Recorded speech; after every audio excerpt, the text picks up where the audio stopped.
Jhalod DYSP office ખાતે રથયાત્રા નિમિત્તે હિન્દુ સંગઠન સાથે આયોજન અંગે સમીક્ષા બેઠક યોજાઈ।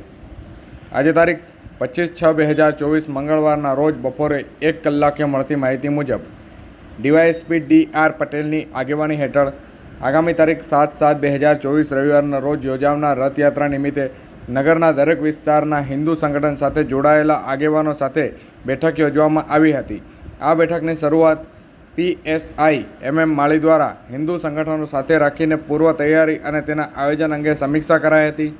ત્યારબાદ ડીવાયએસપી ડી.આર. પટેલ દ્વારા વિસ્તૃત ચર્ચા કરતા રથયાત્રાનો રૂટ, યાત્રા દરમિયાન રૂટ ડાયવર્ઝન અને રથયાત્રા દરમિયાન યોજાનાર પ્રોગ્રામની જાણકારી મેળવી હતી। તેમજ રથયાત્રા રૂટ પર સુરક્ષા વ્યવસ્થા સાચવવા તેમજ કોઈ પણ ઉશ્કેરણીજનક કોઈ કાર્ય કરવા નહીં તે અંગે પણ સૂચનો કરાયા હતા। સાથે સાથે યાત્રા દરમિયાન પોલીસ સતત પેટ્રોલિંગ અને ડ્રોન સુવિધા સાથે નગરની સુરક્ષામાં વ્યવસ્થા સાચવવામાં આવશે। તેમજ કોઈપણ પ્રકારની કાયદાકીય ગૂંચ કે કોઈપણ ગેરમાર્ગે દોરનાર અફવાઓ અથવા તો કંઈ શંકાસ્પદ ગેરકાનૂની વલણ કરતા વ્યક્તિઓ જણાઈ આવે તો તેની જાણકારી તાત્કાલિક પોલીસને આપવા માટે અને પોલીસને સહકાર આપવા માટે સૂચનો કરાયા હતા। સાથે સાથે નગરના રથયાત્રા શાંતિપૂર્ણ વાતાવરણમાં યોજાય તે માટે દરેક લોકોને પોલીસે સાથ સહકાર સંપૂર્ણ આપવા માટે અપીલ પણ કરી હતી।